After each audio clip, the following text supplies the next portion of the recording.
Well, good evening, everyone, and welcome to another edition of the WGSN-DB Going Solo Veterans Corner.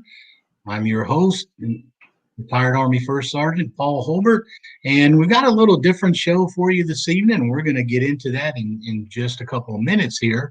But I want to take just a moment to thank our sponsor for tonight, Nationwide IT Services.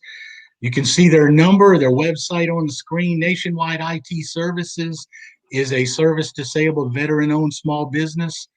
They are also an 8A certified small business by the Small Business Administration, and they provide a variety of management services, IT, training support, and basic support for both public and private sector businesses. So if your business is looking for some good help, some excellent, outstanding, and experienced service, contact CK Park and his crew. And you see the number there, 703-750-0453. Their email is there as well, and their website. And they will be able to provide you with excellent service. So again, thank you to Nationwide IT for sponsoring our veterans program.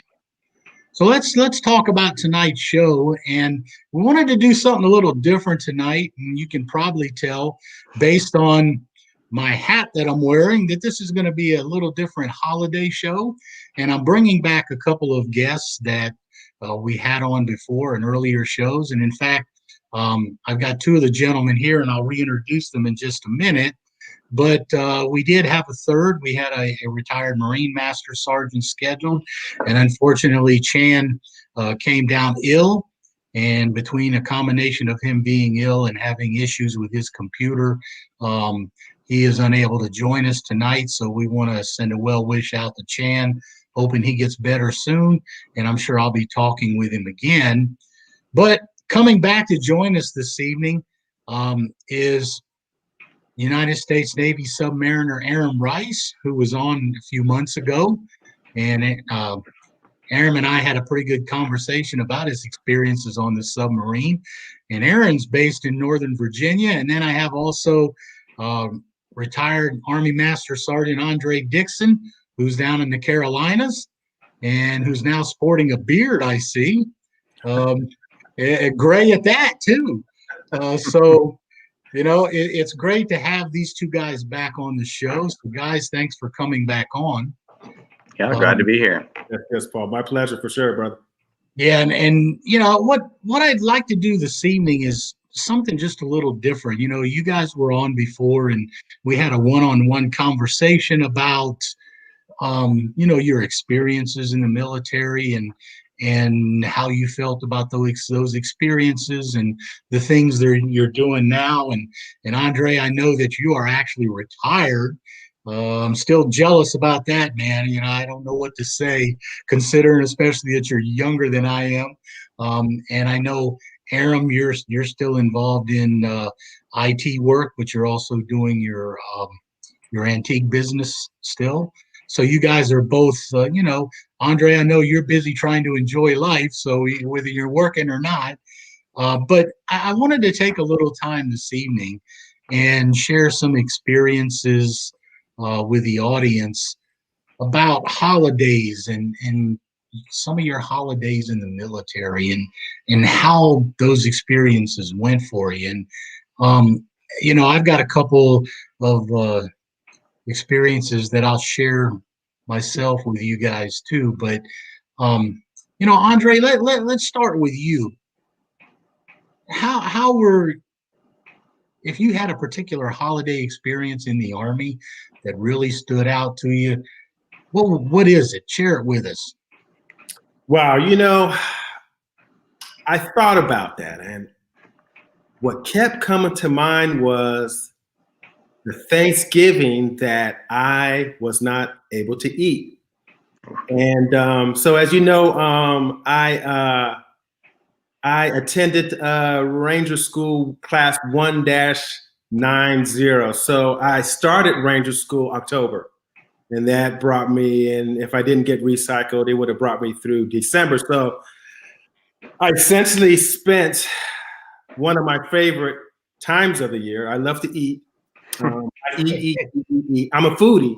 And I spent Thanksgiving hungry with no food because I didn't have any food.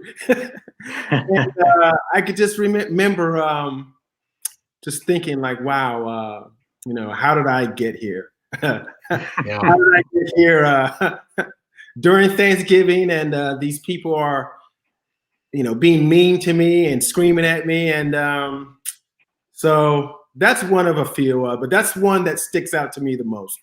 The Thanksgiving that I was unable to eat. Well, I can tell you how you got there. You were crazy enough to volunteer for Ranger School. That's what happened.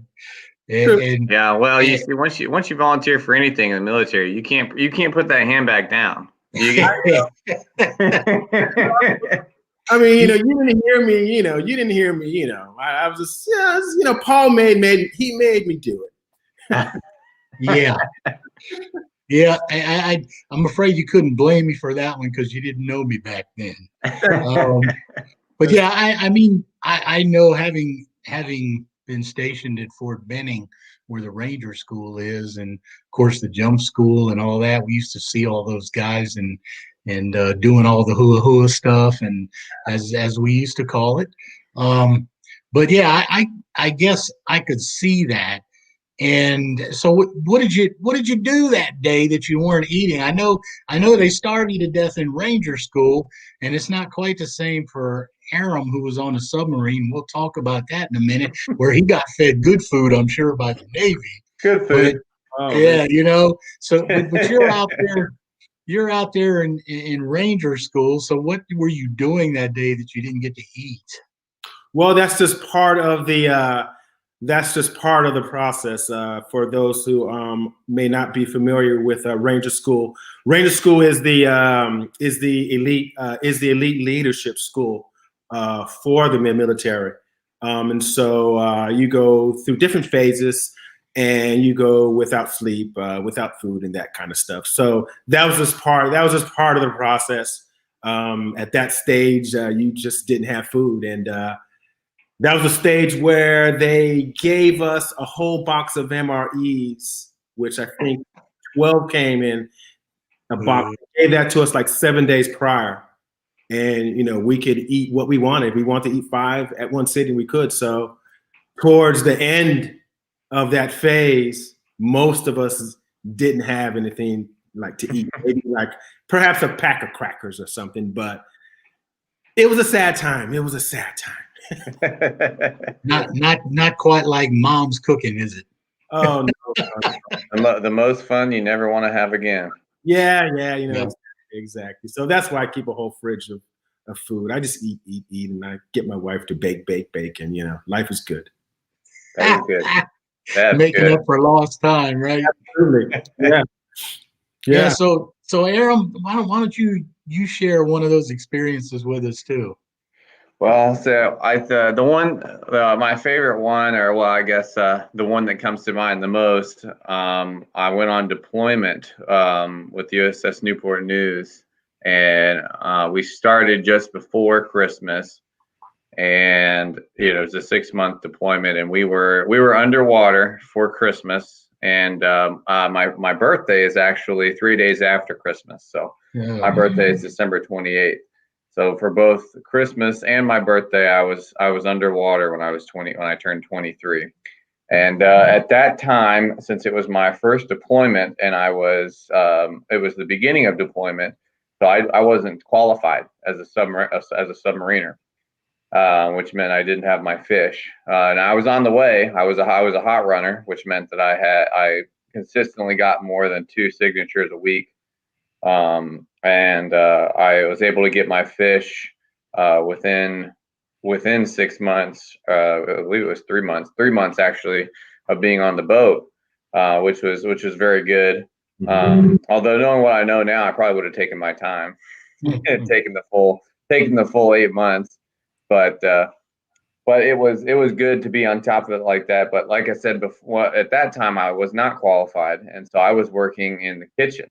Even though my rate, I was in IT, but everybody that's not qualified, if you're not qualified for your watch, then you can't stand your watch while you're underway. So they call unqualified personnel on submarines nubs, non-useful bodies. Yeah. So at that Make time, you feel real good, right? yeah, at Love that time I was not a useful body, so I was Yeah. I was serving in the kitchen, which was it's kind of a good deal, except for all the cleaning and everything, and of course everybody gives you a hard time, but that's just the way of it. So it was different. Submarines are supposed to have the best food in the Navy because it is a little bit more taxing mentally than the surface Navy because of the lack of communication and things like that with loved ones and so on. But the good food was frozen lobster and frozen steak, and that we got that once a week. And I believe we got it for Christmas that day, but we didn't get it on my birthday. And it is lobster, but it is not exactly good lobster, shall we say? Well, you know what? I could just see myself. My wife is a lobster connoisseur. And I could just see myself trying to offer my wife frozen lobster for one of her lobster runs. Yeah, honey, we don't need to go all the way up there. We'll just take one out of the freezer over here. Yeah, I could just imagine that. So you mean to tell me they wouldn't feed you lobster or what you wanted on your birthday either, huh? Well, no, of course not. My birthday wasn't that special. Not to them anyway, right? No, not to them, not to them. So And Andre, I was a nub still, so it was especially not important to them. So yeah, I was just gonna say, you're talking about being a nub, Andre. Doesn't that remind you of how we used to tease privates that they were basically the same MOS as a pop-up target on an M16 range? Yeah. You remember those days? Yeah. Or an in-flight projectile repairman? Yeah. If you could imagine that one, Aaron. Telling a private, yeah, he's going to be an in-flight Projo repairman. Yeah. Well, see, I went in later, obviously a little in the at the beginning of the teens in the 2000s, and so I didn't get it as bad as they used to get it. The hazing and a lot of the rites of passage and rituals and so on that have been performed in the Navy are no longer allowed because people had taken it too far and things got out of hand, and so they just decided that the Navy decided to do a zero tolerance policy on all that stuff. But I knew submariners prior to me, one in particular that went to my church and that was actually counseling me before I became a submariner. He had done 20 years on a submarine. He said when he was a nub in I believe it was in the 70s or the 80s, on his first night on board, they duct taped him to the back of one of the ladder wells and just left him there overnight. Yeah. And I guess the ship's engineer, was doing his rounds because he had duty that night. Was doing his rounds and saw him at the back of the staircase or the ladder well, and he goes, "Shipmate, how you doing?" He was like, "I'm okay." And he goes, "All right, enjoy your night." Kept on going, right? Kept on going. Yeah. Well, you know what? I got to tell you guys, I think one of my first unique experiences when I was in the Army, I had several, but I think one unique one that I had was my second tour in Korea around 1985. I was assigned to the 1st to 38th Infantry. And that's a leg infantry battalion. So, Aram, that means they're walking infantry. Okay. I spent 2 rotations up on the DMZ, and it just so happened that I got to spend my first Christmas Eve up there sitting in guard post Olet right on the DMZ. Now, if you're familiar with that, and Andre, I don't know how much about the Korean DMZ, but Olet and Collier are right there along the DMZ, and there's nothing in front of you but razor wire, claymore mines, and then the DMZ in North Korea. And it was so crazy that North Koreans used to come up at night and turn the Claymore mines back towards the guard posts. Wow. And I still remember spending a Christmas Eve sitting in guard post Olet, looking through what was then we thought was high speed stuff, night vision goggles, the old fashioned ones. And, of course, we were sitting there looking for anything and movement in front of us. It was cold as heck because the guard post was pretty much open. You couldn't really have heat because you couldn't close up anything to hear what was going on around you. And then we were serenaded with Christmas music from North Korea. All of the propaganda music that played all night long to make sure that you didn't get any sleep. So not only was it cold, not only was it Christmas Eve, we didn't get to see Santa Claus, we couldn't have any hot cocoa. And instead of listening to good Christmas music, we were listening to North Korea propaganda loudspeakers.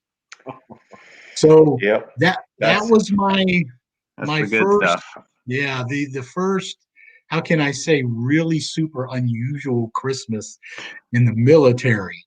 Those are the kind of Christmases that really make you miss and appreciate home. Exactly. Yeah.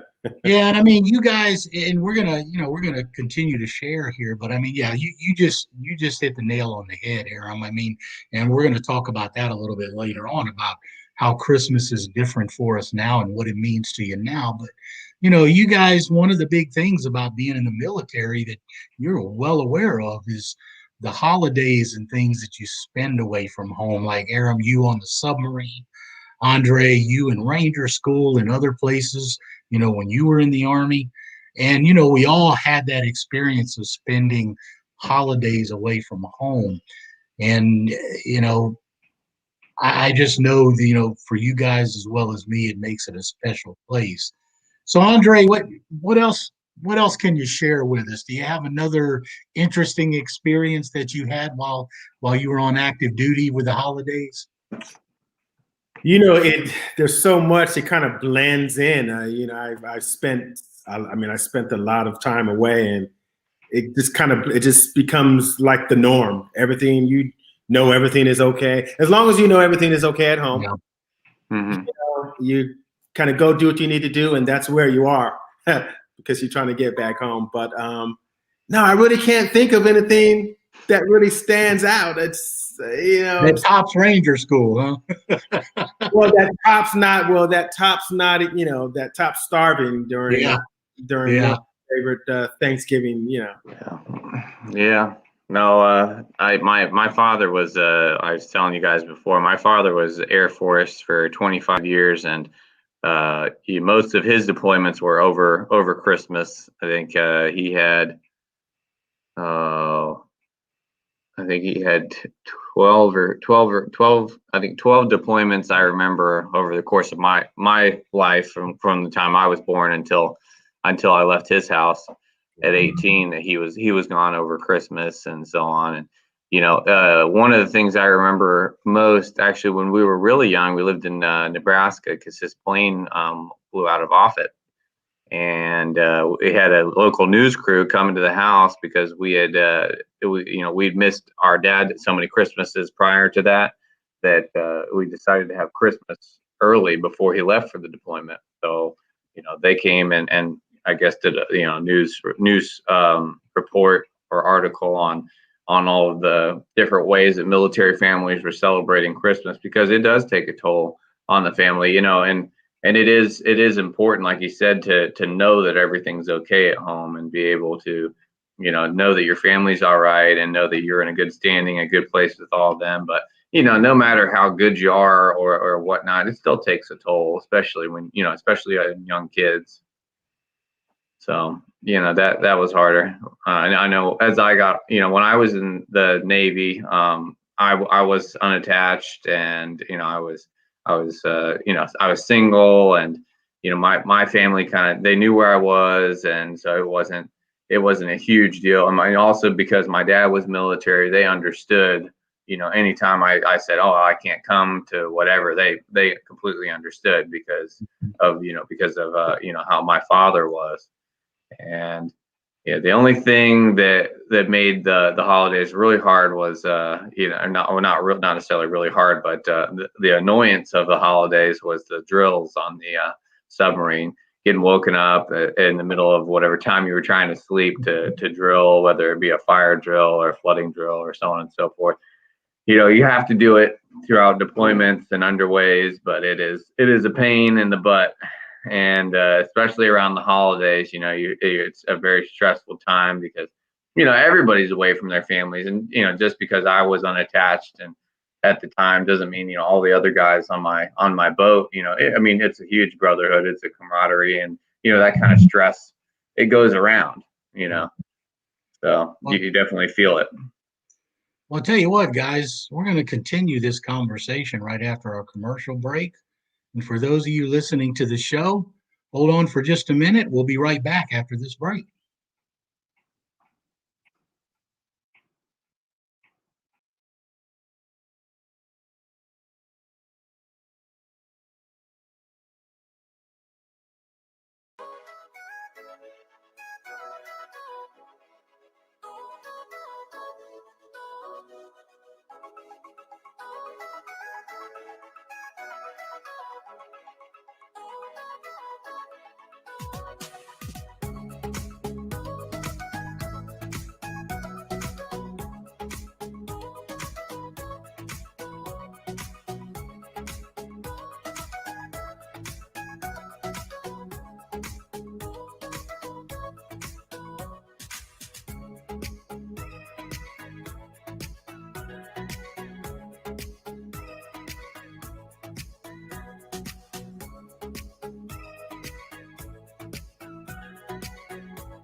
All right. Welcome back, everyone. And once again, you're listening to the WGSN-DB Going Solo Network Veterans Corner. And we're in this little special Christmas session tonight. We've got return guests, Aram Rice and Andre Dickson, two of my previous guests. And we're here sharing experiences in the military around the holidays. And as we go forward, let me just kind of share one other thing with you two guys. We were talking earlier, and I was listening to you talk about, how being away from the holidays affects everyone, and always knowing that if your family's okay and things are okay at home, things are tolerable. And I remember that too, being in the Army. If you knew your family was okay and taken care of, you could kind of concentrate on the mission at hand and not be too worried. But I have to tell you, I remember one Christmas when I was deployed to the desert for Desert Storm, and we had been living out of armored tracks. I had very little hot food during the time, and it just so happened that they set up, Aaron, of course, this isn't like the galley on your submarine, but the Army used to tote around those mobile kitchen trailers. Remember those, Andre? And Yeah, they would come up and pull up and cook hot food for us, and it was the first hot meal. It was a Christmas meal, and it was the first hot meal that we had had in probably about 10 days. Mhm. And we had been living off those MREs. Oh, So I remember going in, my soldiers all ate and got a plate, and I went into the MKT. And just as I was going in, I looked off in the distance, and oh my gosh, off in the distance, here come a huge sandstorm, Yeah. what they used to call a shamal. And so I said, okay, I'm going in here. I'm getting me some food. I went in one end of the MKT, and by the time I came out the other end, the sandstorm was right up on us. Yeah. And of course, I tried to make a beeline for my armored track so I could get inside to eat my food before the sandstorm caught me. And I'm running for the track, yelling to my driver, open the door, open the door. And I didn't quite make it. So I ended up with a half plate of cold food filled with sand. Yeah. And I will never forget, as that sandstorm, I crawled in the back of my track, and I'm sitting there watching my driver eat this plate of hot food. And I'm sitting there looking at my plate covered with sand, and I'm going, "Oh, you gotta be kidding!" Now I will say this: my driver was good enough. Anthony, he was good enough. He offered to share some of his food with me, and I told him, "No, I'll go back once the storm's passed, and I'll go get something. You enjoy your food." But I never will forget that. And you know, I know Andre, with you starving to death in Ranger School and having to eat MREs, and then we have Aram sitting here talking about how he had his frozen lobster on the submarine. I'm not sure I feel too bad for him. Do you? But Paul, did you just tell us you tried to outrun a sandstorm? Did I hear you? Hey, listen, I was about 34 years old then, a Okay. whole lot younger, a whole lot lighter on my feet without bad knees, and I could still scoot. Now, if I Okay. had to outrun anything for my food now, I'd be starved to death because my legs were so bad. In fact, I couldn't catch my wife if she was holding a plate in front of me and told me I couldn't eat until I caught her. I'd be in trouble. But back then, yes, I did. But well, at least you didn't have to at least you didn't have to deal with the flies that would have been to deal with during the day. Yeah. I mean, well, we go ahead. No, I was just gonna say you got to pick your poison. Yeah. Oh well, yeah. We had a meal up by the Euphrates during that same time, and we basically got a plate of food, and we were sitting there, and you trying to hold your food, and you're doing this and stabbing with a fork, putting it in your mouth, and doing this. Yeah, you know what I'm talking about. So Aram, thank goodness the guys on your sub didn't smell bad enough for you guys to have the flies down in the galley. Well, now we only didn't have. I would say we only didn't have flies because it was pretty hard for them to live. But as far as smelling bad, there were some guys down there that they could put some dumpsters to shame. I tell you what. Oh Lord. Yeah, we had a gentleman. He was a bit antisocial, I should say, and he was a nuclear rate, and a lot of those gentlemen are very book smart, but not very socially apt, shall we say? Yeah. And I will say this: I was laundry duty for a while, and that was a great job, great gig, but every division has a day where they're all able to do their laundry, and you sign up for time slots because for 160 or 170 people, there's only one washer and one dryer on the whole boat. And so you have your one day, and you bring your laundry bag down to the laundry guy, and he'll put it in and put it out, and then deliver it to your rack or what have you, or you come pick it up. Well, most people, we have our poopy suits that we would wear, and so most people, it's every week or every 2 weeks that you get your laundry day. So most people would bring, if it was weekly, they would bring 2 poopy suits and 5 or 6 undershirts, 5 or 6 pairs of skivvies, and 5 or 6 pairs of socks.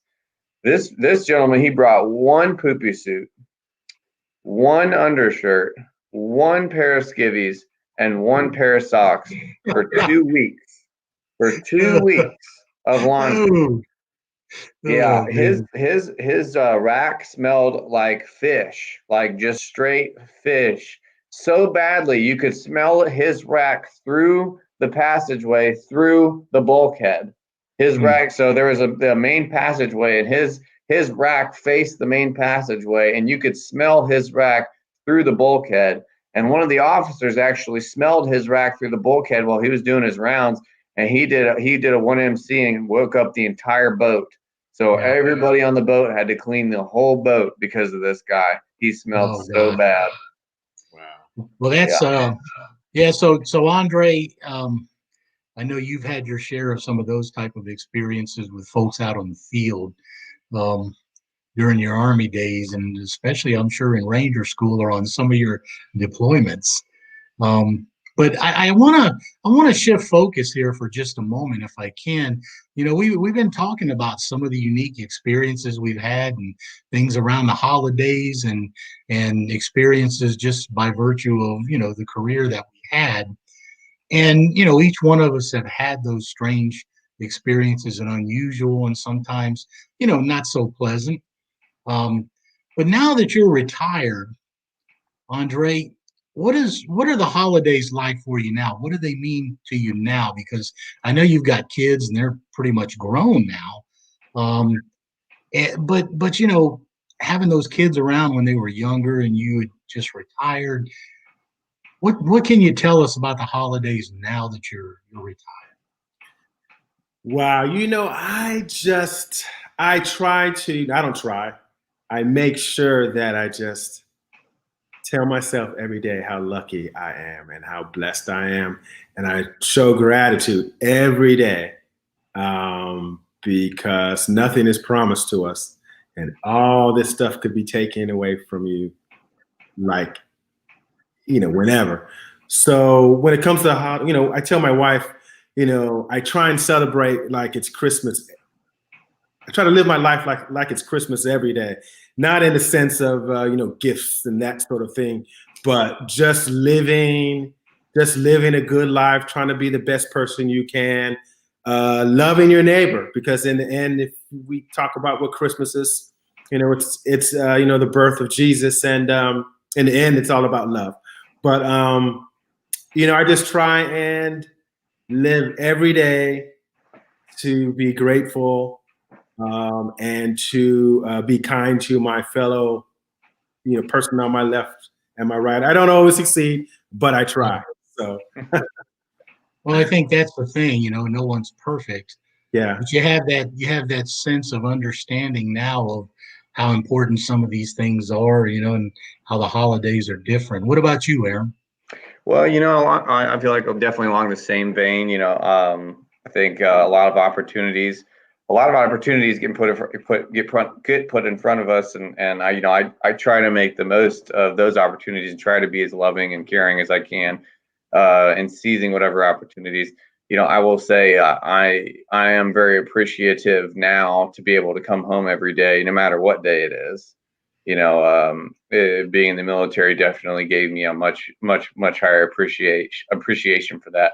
You know, throughout the holidays, it's especially nice because it's a universally recognized very special time. So, you know, most everyone in my families recognizes, oh, you know, this is a very special time to be together as family. But anytime I have the opportunity to be around family, and, you know, now that, you know, I've been married for just over a year now, and having the opportunity to spend that time with my wife every day is, you know, something that I try to cherish every single day. You know, I try to choose that love every day and be active in that.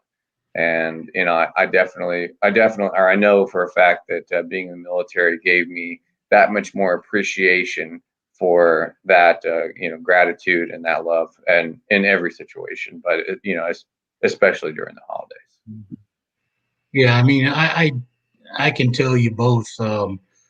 Yeah, I mean, that does sound so familiar, and I know even in my own life, you know, I'm at a point now where, you know, I'm in my 60s, and you know, I was blessed to find find someone to spend the rest of my life with now that has meant so much.